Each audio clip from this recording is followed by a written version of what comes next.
مركز محمد حسن الوزاني للديمقراطية والتنمية البشرية. Centre Mohamed Hassan Ouazani pour la démocratie et le développement humain.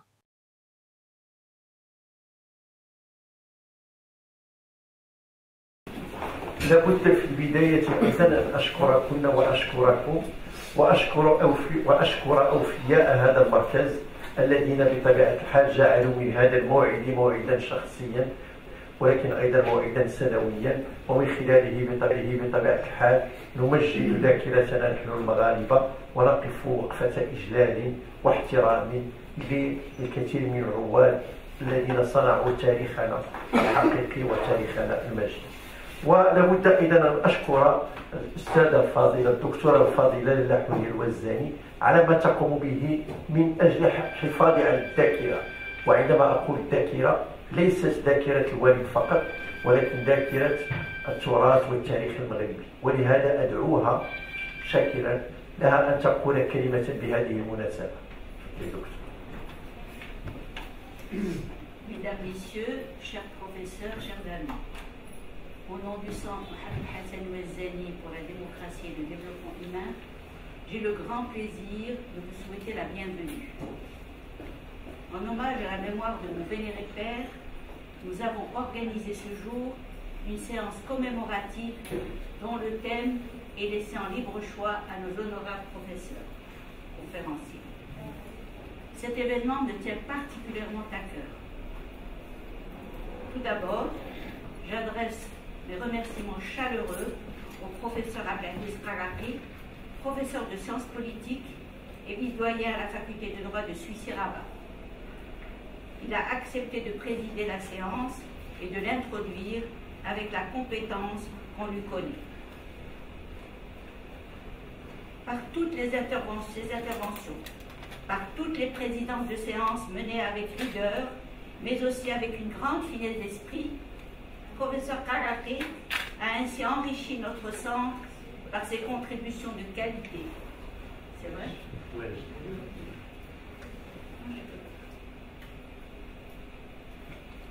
Mes remerciements sincères de reconnaissance s'adressent également au professeur Fouad Chechi, professeur d'histoire contemporaine et récente à la faculté des lettres et des sciences humaines de Meknès, ainsi que le professeur Saïd Hadji, professeur d'histoire contemporaine et récente à la faculté des lettres et des sciences humaines à l'université Ahmed Saïd de Tétouan. Le Centre Mohamed Hassan Ouazani souhaite la bienvenue également à tous les participants qui sont invités à prendre part au débat et les remercie pour leur présence.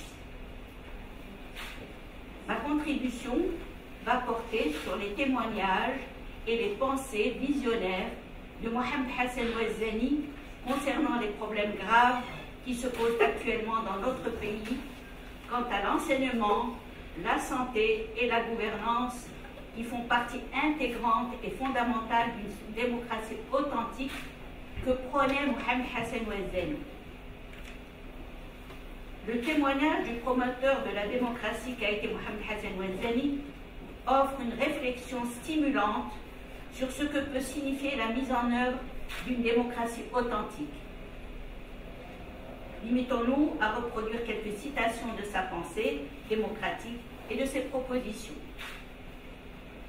En 1952, en réponse à la question d'un journaliste du Christian Science Monitor de Boston portant sur le type de gouvernement à proposer pour le Maroc indépendant, Mohamed Hassan Ouazani, après avoir distingué la pratique de la théocratie en islam et la démocratie moderne, déclare, je le cite, « Si l'on donne à la démocratie un sens plus large et moins précis, c'est-à-dire la nécessité pour les gouvernants d'avoir le consentement du peuple et de mériter sa pleine confiance, ainsi que l'obligation pour eux de se conduire à l'égard du peuple en dirigeants responsables qui réalisent la justice et l'équité entre tous et qui demeurent loin de toute politique de force et de règne personnel. » Fin de citation. Citation tirée d'entretien avec mon père de Feu Hassan Ouazani de la page 312 à 316. Il n'est pas étonnant de retrouver dans le journal Démocratie, qu'il a créé en 1957, une citation du philosophe français Alain qui résume bien l'axe central de l'engagement et de l'actualité de la pensée du grand patriote qu'a été mon père. Je cite: « Tout peuple qui s'endort se réveillera en servitude. La liberté meurt si elle n'agit point. Elle vit dès qu'elle agit. » Fin de citation. Les écrits et les déclarations de Mohamed Hassan Ouazzani, que le public peut consulter librement sur notre site web, fournissent des sources importantes sur les orientations de la pensée, les finalités sur son combat par la plume Harb al-Qalem, en vue de doter son pays d'une démocratie authentique en phase avec les valeurs universelles. Ici au centre, nous sommes sensibles à tout ce qui touche l'éducation, mais aussi à tous les facteurs qui peuvent générer des ressources indispensables au développement du pays et à son positionnement sur le plan mondial. Déjà, en novembre 2015, année de la création du centre, nous avons organisé une conférence donnée par le professeur Hassan Smeli, membre éminent du Conseil supérieur de l'éducation, de la formation et de la recherche scientifique.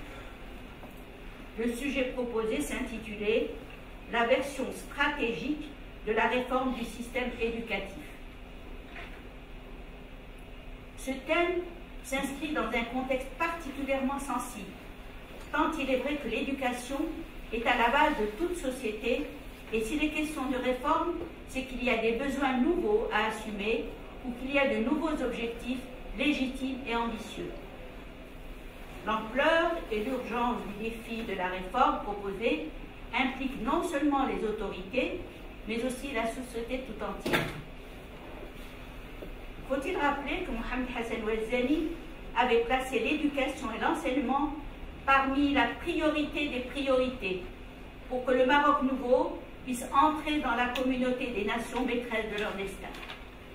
À ses yeux, tout projet démocratique et par conséquent le Maroc nouveau nécessitait la maîtrise des instruments capables d'assurer son propre développement et exigeait impérativement l'éducation du peuple sans exclusive.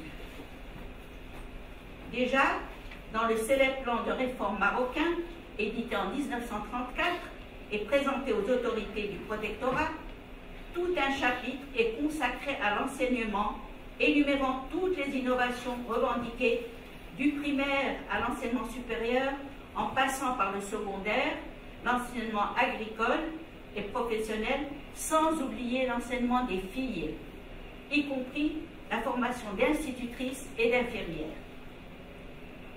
Il y a donc plus de 90 ans que Mohamed Hassan Ouazzani et ses amis du Comité d'action marocain ont présenté des idées révolutionnaires à l'époque, d'ailleurs sans demonstrer face au pouvoir colonial.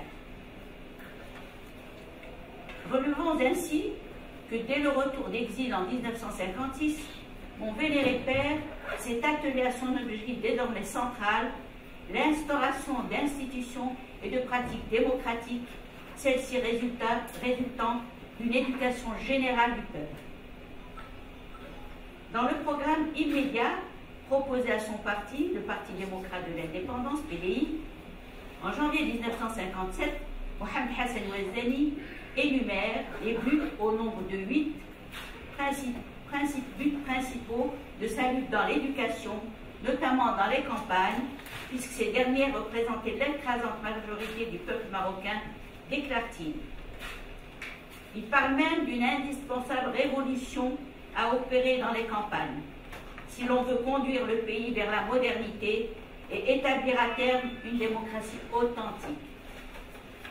Il n'y a pas lieu ici de dresser le bilan de tout ce qui a été réalisé, tenté, raté en matière d'éducation depuis l'indépendance jusqu'à aujourd'hui. Les historiens s'en sont chargés et s'en chargeront encore. Mais depuis quelque temps, l'impératif d'une réforme profonde et cohérente du système d'éducation et de formation est reconnu. Des voies sont proposées, mais cette réforme majeure pourrait-elle aboutir à des solutions concrètes réelles? Il faut se poser la question. il est important que la société civile participe et s'engage dans cet enjeu important pour les futures générations de jeunes qui rêvent d'un avenir meilleur et qui peuvent envisager sereinement un avenir prometteur. Depuis la création du Centre Mohamed Hassan Ouazzani pour la démocratie et le développement humain en 2015 et la création du Centre culturel Mohamed Hassan Ouazzani de Itzer en 2022, toutes nos activités et toutes nos conférences qui sont enregistrées se trouvent sur le site web www.mohamedhassanouazzani.org. Vous pouvez également consulter toute l'œuvre numérisée de mon père qui est téléchargeable gratuitement et aussi consulter l'ensemble des articles parus dans le journal Démocratie et des documents historiques rares qui retracent l'histoire vivante du Maroc. Nous facilitons ainsi la tâche aux étudiants, aux chercheurs et à tous ceux ou celles qui s'intéressent non seulement à la personnalité de Mohamed Hassan Ouazzani, mais à l'histoire vraie du Maroc et aux problèmes de société. Nous vous signalons que toutes nos conférences et débats sont enregistrés et mis en ligne sur notre chaîne YouTube, sur Facebook, sur LinkedIn et sur X, en plus de la mise en ligne sur notre site web www.mohamedhassanouazzani.org. Au nom du Centre Mohamed Hassan Ouazzani pour la démocratie et le développement humain et en mon nom personnel, je tiens à renouveler encore une fois mes vifs remerciements pour l'éclairage que le professeur Karaki, le professeur Kchechi et le professeur Haji vont nous apporter sur la personnalité et la pensée de Mohamed Hassan Ouazzani. À cette occasion, permettez-moi d'insister auprès de nos intervenants de bien vouloir nous remettre le texte de leur intervention en vue de sa publication. J'invite tous les participants qui le souhaitent à intervenir dans le débat qui suivra les exposés. Je vous demande de bien vouloir énoncer distinctement votre nom et prénom et si possible la fonction avant de prendre la parole. J'ai le plaisir de vous signaler la parution d'un ouvrage sur l'anthologie des écrits de Mohamed Hassan Ouazzani qui sort de presse et qui s'intitule « Justice, liberté, démocratie au Maroc ». Ce sont des textes choisis et présentés par le professeur Mohamed Moukhet, que je remercie de tout mon cœur. Par ailleurs, je vous signale que vous pouvez acquérir toutes les publications exposées, y compris les recueils qui produisent des textes des conférences organisées au sein de notre centre. Nous allons vous distribuer quelques documents comportant des citations de la pensée de Mohamed Hassan Ouazzani qui reflètent les problèmes d'éducation, de santé, du peuple, de gouvernance et de corruption, problèmes qui subsistent encore à l'heure actuelle. J'adresse mes vifs remerciements à notre fidèle équipe et à nos collaboratrices scientifiques, Fatem Zahra Oubreri et Latif Al-Atri, pour leur engagement et pour l'organisation de cette séance d'hommage. Merci pour votre attention et pour votre collaboration à cette séance commémorative que je souhaite riche en échanges humains et scientifiques.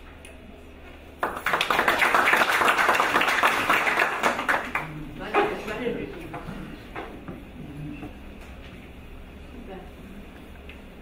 Et ça, c'est le travail du professeur Mohamed Moukhet, qui a minutieusement choisi les pensées les plus importantes et les écrits les plus importants.